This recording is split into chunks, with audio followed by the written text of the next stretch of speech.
मेरे प्रिय भाई और बहनों, कुछ दिन पहले किसी ने मुझे एक छोटा सा वीडियो प्रोग्राम भेजा और प्रोग्राम इस प्रकार है। एक बहुत बड़े प्रसिद्ध कैंसर के विशेषज्ञ हैं, उनका नाम है मार्क, डॉक्टर मार्क। बहुत बड़े प्रसिद्ध डॉक्टर थे और वे अपने शहर से दूसरे शहर की ओर एक बहुत बड़े कॉन्फ्रेंस के लिए, एक बहुत बड़ी मीटिंग के लिए जा रहे थे। हवाई जहाज में सफर कर रहे थे। वहां पहुंचने से पहले ही हवाई जहाज में कोई गड़बड़ी आ गई और इसलिए एक दूसरे हवाई अड्डे पर उतरना पड़ा। उसके बाद डॉक्टर मार्क ने एक कार किराए पे ले लिया और उस शहर की ओर चल दिए। रास्ते में मार्ग भटक गए और गलत रास्ते पे जाने लगे। तब तक आंधी आई, वर्षा आई। सड़क के किनारे एक छोटा सा घर था, उसके सामने कार खड़ा कर दिया और उस घर के दरवाजे पे खटखटाए। एक नारी ने दरवाजा खोला। डॉक्टर मार्क अंदर गए। नारी ने कहा, जब तक बारिश हो रही है आप हमारे यहां रह जाइए। बैठने के लिए जगह दिए। उसके बाद उस नारी ने उनके लिए काली चाय बनाई और कहा कि आप पी लीजिए। उसके बाद नारी ने कहा कि मैं प्रार्थना करने जा रही हूं। छोटा सा घर था। जब डॉक्टर चाय पीते जा रहे थे, उनको दिखाई दे रहा था कि वो नारी एक खाट के बगल में घुटना टेक कर प्रार्थना कर रही थी। डॉक्टर समझ गए कि ये कुछ परेशानी में है। चाय पीने के बाद धीरे से उसके करीब गए। पूछा, नारी क्या समस्या है? तुम प्रार्थना कर रही हो, क्या ईश्वर तुम्हारी प्रार्थना सुनेगा? नारी ने कहा, देखिए ये बिस्तर पर मेरा बच्चा पड़ा हुआ है। इसको एक अजीब कैंसर हो गया है। मैं कई डॉक्टरों के पास ले गई, कई अस्पताल ले गए। उन्होंने कहा कोई कुछ नहीं कर सकता है। एक डॉक्टर हैं जो तुम्हारी मदद कर सकता है, उसका नाम है डॉक्टर मार्क। और उस डॉक्टर मार्क के पास पहुंचने के लिए मेरे पास पैसा नहीं है। इतना सुनने के बाद डॉक्टर मार्क फूट फूट कर रो पड़े।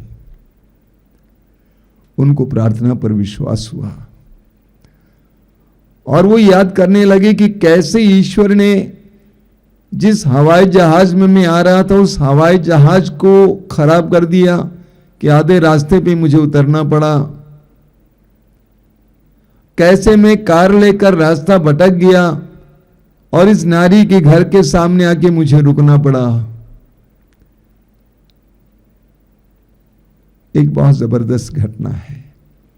क्या ये सच्ची घटना है या कहानी है मैं नहीं जानता, लेकिन एक सत्य जानता हूं, इस तरह की हजारों घटनाएं आज संसार भर में घटित हो रही है। दुख और पीड़ा में लोग ईश्वर को पुकारते हैं और ईश्वर प्रबंध करता है। हमें तोबित के ग्रंथ के अध्याय 3 में एक बहुत सुंदर उदाहरण मिलता है। तोबित एक धर्मी व्यक्ति था, ईश्वर के आदेशों का पालन करता था। लेकिन एक दिन अचानक उसकी आंखों में चिड़िया की गंदगी गिरी और वो अंधा हो गया। उसके अंधे होने पर घर को चलाने के लिए उसकी पत्नी को लोगों के घरों में कपड़ा सीने जाना पड़ा। एक दिन किसी ने एक तोहफे के रूप में उस नारी को एक बकरी का बच्चा दिया। उसको लेकर घर आई। तोबित को उस बच्चे की आवाज सुनाई दी। तोबित ने पूछा कि तुमको कहां से मिला ये बच्चा? कहीं चोरी करके तो नहीं ले आई हो? हम चोरी का माल नहीं खा सकते। उसकी पत्नी ने तोबित को इतना फटकारा कि तोबित के दिल को बहुत दुख लगा। तोबित ने प्रभु से प्रार्थना करना शुरू की आंसुओं से कि प्रभु मुझे यह दिन देखने को मिला है। दूसरी तरफ हम देखते हैं कि एक बताना नामक एक जगह पे एक आदमी था, उसका नाम था राघुल। राघुल की एक बेटी थी, प्रिय बेटी सारा। सारा का विवाह हुआ था 7 बार। हर बार जब वो अपने पति के साथ रमण करने के लिए रात को जाती थी, एक अवधूत आकर उसको मार डालता था। इस तरह 7 बार विवाह हुआ, 7 पति मर गए। एक दिन सारा की नौकरानी गुस्से में आई और सारा को इतना फटकारी, कहा कि 7 पति के हत्यारिन। ये सुनकर सारा का दिल भी बहुत बेधा गया। वो बहुत दुखी हो गई, छत पर जाकर प्रार्थना करने लगी। वचन में लिखा हुआ उसी अध्याय में बहुत सुंदर बात देखिएगा, तोबीत का ग्रंथ अध्याय 3 वाक्य 16 और 17। प्रभु ईश्वर ने उन दोनों की प्रार्थनाएं सुनी। प्रभु ईश्वर ने उन दोनों की प्रार्थनाएं सुनी। स्वर्गदूत राफाएल उनके पास भेजा गया, जिससे वह उन दोनों को स्वस्थ करे, वह तोबीत का मोतियाबिंद दूर करे और रागुल की बेटी सारा का विवाह तोबीत के पुत्र तोबिया से कराए। साथ ही अस्मादेव पिशाच को बंदी बना ले, क्योंकि सारा तोबिया की होने जा रही थी। इधर तोबीत घर लौटा और उधर रागुल की पुत्री सारा छत से नीचे उतरी। दोनों ने प्रार्थना की और दोनों की प्रार्थनाएं ईश्वर के कान तक पहुंच गई और ईश्वर से उनको जवाब मिला।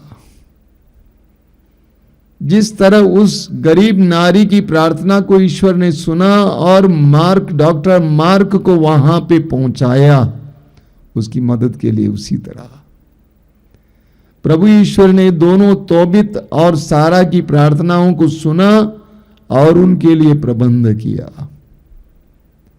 प्रवक्ता ग्रंथ के अध्याय 21 वाक्य 6 में हम पढ़ते हैं, दरिद्र की प्रार्थना सीधे ईश्वर के कान तक पहुंचती है। दरिद्र की प्रार्थना सीधे ईश्वर के कान तक पहुंचती है। ये दरिद्र कौन है? जो असहाय है, जो दयनीय अवस्था में है, जो शोचनीय अवस्था में है। कोई भी कारण हो, कारण कुछ भी हो, लेकिन दयनीय अवस्था में, शोचनीय अवस्था में, असहाय निस्सहाय, ऐसे लोगों की प्रार्थनाएं प्रभु सुनते हैं। मेरे जीवन में कई घटनाएं इस तरह हुई हैं। 1995 की बात है, जब पहली बार हमने सत्संग के लिए एक छोटा सा शेड बनवाया, लकड़ी और बांस का शेड, ऊपर टीन लगा हुआ था। टीन लगाने के लिए, टीन खरीदने के लिए आश्रम के पास उस समय पैसा नहीं था। बगल में टीन बेचने वाला एक भाई है, उसके पास मैं गया, कहा कि रमेश हमें इतने टीन चाहिए, करीब 25,000 रुपये का टीन। उसने कहा ले जाइए ना आप। मैंने कहा 1 महीने के बाद दे दूंगा पैसा। टीन लगा, शेड बना, प्रार्थनाएं शुरू हुई। 1 महीना बीत गया, लेकिन वो 25,000 रुपया हम उसको वापस लौटा नहीं पाए। मेरे साथ रहने वाले फादर वहां से गुजरते थे, वो रोक कर पूछते थे कि पैसे का क्या हुआ। मुझे बहुत दर्द हुआ, बहुत पीड़ा हुई कि प्रभु मैं तेरे लिए काम कर रहा हूं, लेकिन ये क्या हो रहा है, हमें ऐसा सुनना पड़ रहा है। पहली बार सुन रहा था इस तरह। उन दिनों मैं क्राइस्ट नगर गया। क्राइस्ट नगर हमारी संस्था का मुख्य केंद्र है, मदर हाउस है, और वहां पर एक विदेशी फादर रहते थे। उम्र में मुझसे काफी बड़े थे, लेकिन हम लोग साथ में 4 साल काम किए थे। बहुत अच्छे फादर थे। मैं उनके कमरे में गया, बातचीत कर रहा था, इस विषय पर कुछ नहीं कहा था। बातचीत के बाद उठकर चले आने वाला था, उस फादर ने मुझे रोक दिया, कहा कि अनिल रुक जाओ। मैं रुक गया और वो गए अपने बेडरूम में और अपना अलमारा खोले और एक लिफाफा लेकर आए और उन्होंने मुझसे कहा कि देखो मेरे एक मित्र ने कुछ पैसा दिया है, कहा कि कोई किसी भले इंसान को देना जो लोगों के लिए भलाई करता है, और आप अच्छा काम कर रहे हैं, ये ले जाइए। मैं उसको लेके आया, कमरे में आकर उस लिफाफे को खोला, 25,000 रुपये। मैं फूट फूट कर रो पड़ा। मैंने फादर से पैसा मांगा नहीं था, लेकिन मेरे अब्बा पिता जानता था कि मुझे उसकी आवश्यकता है।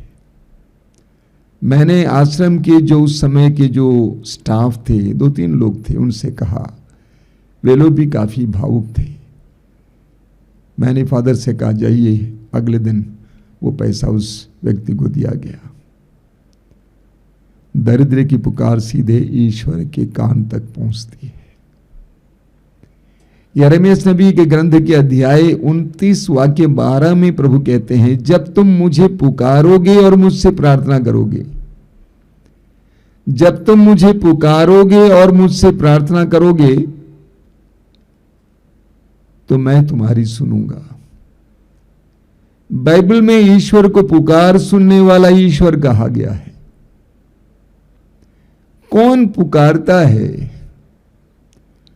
जो पीड़ा में है, जो दर्द में है, जो फंसा हुआ है, वही पुकारता है। उसी को हम दरिद्र कहते हैं। तो प्रभु कहते हैं, जब तुम मुझे पुकारोगे और मुझसे प्रार्थना करोगे, तब मैं तुम्हारी सुनूंगा। जब तुम मुझे पुकारोगे और मुझसे प्रार्थना करोगे, जब तुम असहाय होगे। हमें पढ़ने को मिलता है स्तोत्र 130 वाक्य 1 में, बहुत सुंदर वचन है, गहरे गर्त से मैं प्रभु तेरी दुहाई देता हूं। गहरे गर्त से, यानी गहरे गड्ढे से प्रभु मैं तुझे पुकारता हूं, मेरी सुन। गहरे गर्त से। वो नारी निस्सहाय थी। अपने बच्चे के इलाज करने के लिए उसके पास पैसा नहीं था। डॉक्टर मार्क के पास पहुंचने के लिए उसके पास धन नहीं था, पैसा नहीं था। वह प्रभु को पुकार रही थी उस गहरे गर्त से, और प्रभु ने उसकी सुनी। लूकास के समाचार के अध्याय 18 के उस अंधे भिखारी के बारे में हम सभी जानते हैं। उसकी स्थिति क्या थी? वर्षों से अंधा था, सड़क के किनारे बैठा रहता था, भीख मांगता था, कोई कुछ डाल देता था, कोई कुछ लेता भी था उसमें से शायद। उस गहरे गर्त से उसने यीशु को पुकारा, यीशु दाऊद के पुत्र मुझ पर दया कर। जब हम भी उस गहरे गर्त में होंगे, दीन बनेंगे और प्रभु को पुकारेंगे, तो प्रभु हमारी सुनते हैं। एक और उदाहरण मैं आपके सामने रखता हूं अपने जीवन से, जो मुझे अनुभव हुआ है। 2005 की बात है। उस समय हमारे आश्रम में आने वाले कृष्ण भक्त इतने धनी नहीं थे जितना आज हैं, काफी गरीब थे। और इन दिनों हमें प्रेरणा मिली थी कि सबको कम से कम एक एक बाइबल वितरित करेंगे, नया विधान वितरित करेंगे। और कहां से नया विधान मिलेगा, और जनता के पास उतना पैसा भी नहीं है। ये सारी बातें मन में थी। और 2005 शायद जनवरी महीने में मैं चेन्नई गया हुआ था एक कार्यक्रम में भाग लेने के लिए। छोटा सा कार्यक्रम था, करीब 50-60 लोगों का ट्रेनिंग प्रोग्राम था। मैं भी उसमें भाग लेने गया हुआ था। चलाने वालों ने एक दिन मुझे मिस्सा बलिदान बोलने का मौका दिया, और मैंने मिस्सा बलिदान में छोटा सा प्रवचन भी सुनाया था। मिस्सा के बाद नाश्ते के लिए आकर मैं बैठ गया टेबल के पास। मेरे सामने एक दूसरे व्यक्ति बैठे हुए थे। उन्होंने कहा कि मैंने आपके बारे में सुना है, आपके बनारस के बारे में सुना है। मैंने सुना कि आपके बनारस में 2000 अप्रैल महीने में एक बहुत बड़ा चमत्कार हुआ, एक मरी हुई औरत जिंदा हो गई थी। मैं आपसे मिलना चाह रहा था। और वो व्यक्ति बहुत बड़े धनी व्यक्ति थे। जितने मसीहियों को मैंने देखा उनमें से सबसे धनी व्यक्ति वो थे, अरबपति थे, लेकिन प्रभु में बहुत रुचि लेते थे और प्रभु के कार्य में बहुत रुचि लेते थे। उन्होंने मुझसे सीधे पूछा, मैं आपको कुछ बाइबल वितरण में मदद करना चाहता हूं। आपके यहां बाइबल पहुंच जाएंगी रेलवे स्टेशन पे, आपको उसको वहां से निकालना है और उसको वितरित करना है। मैं कितनी बाइबलें भेजूं? मैंने कहा कि ज्यादा भेजेंगे तो रखने के लिए जगह नहीं है और वितरित भी तो करना है। तो मैंने कहा प्रति माह आप 3000 भेजते रहिए। आप विश्वास नहीं करेंगे, 3 साल लगातार हर माह 3-3 हजार नए विधान आश्रम आते थे और उसको यहां से वितरित किया जाता था। लोगों को 5 रुपए में दिया जाता था। उत्तर भारत में इधर उधर हम लोग वितरित करते थे। 3 साल में उस समय उन्होंने करीब 37 लाख रुपए की बाइबलें भेजी। उस समय की बात कर रहा हूं, 2005 से 2008 तक। जब हम दरिद्रता में हैं, दुख में हैं, पीड़ा में हैं, प्रभु को पुकारते हैं तो प्रभु हमें सुनते हैं। एक बहुत सुंदर वचन है, मैं आपको सुनाना चाहता हूं। स्तोत्र 10 उसके वाक्य 14 में इस प्रकार लिखा हुआ है, किंतु तू कष्ट और दुख देखता है और हस्तक्षेप करने का ध्यान रखता है। प्रभु तू कष्ट और दुख देखता है, प्रभु तू कष्ट और दुख देखता है और हस्तक्षेप करने का ध्यान रखता है। दीनहीन अपने को तुझ पर छोड़ देता है, तू अनाथ की सहायता करता है। हमारी दीनता में, दुखित अवस्था में प्रभु हस्तक्षेप करते हैं। हस्तक्षेप करने का मतलब क्या है? प्रभु आ जाते हैं हमारी मदद करने के लिए। हमारी दीनता में, हमारी दरिद्रता में जब हम अपनी आंखें प्रभु की ओर उठाते हैं तो उस समय प्रभु हमारी मदद करने के लिए आ जाते हैं, हस्तक्षेप करने के लिए आ जाते हैं। हम प्रभु से प्रार्थना करें कि प्रभु हमें प्रार्थना करना सिखा। हमारी पीड़ाओं में, हमारे दुख में, असहाय अवस्थाओं में तुझे पुकारने की कृपा दे। आइए हम प्रार्थना करें। धन्यवाद देता हूं प्रभु इस समय के लिए, इन सुंदर वचनों के लिए धन्यवाद देता हूं। तेरे पवित्र वचनों के द्वारा तू हमें सिखाना चाहता है कि तू जीवित है, तू हमारे साथ है, तू हमारी हर परिस्थिति में हमें साथ देने के लिए तत्पर है और तैयार है। हमें तुझे पुकारने की कृपा दीजिए। उस नारी की तरह जिसका बच्चा बीमार पड़ा हुआ था, कोई उपाय नहीं था बचाने के लिए, उस अवस्था में भी वो नारी घुटना टेक कर तुझे पुकार रही थी, उसी तरह हमें भी हमारी कठिन से कठिन परिस्थिति में भी तुझे पुकारने के लिए कृपा देना यीशु। उस संदेह भिखारी की तरह हमें तुझे पुकारने की कृपा देना। धन्यवाद यीशु, धन्यवाद।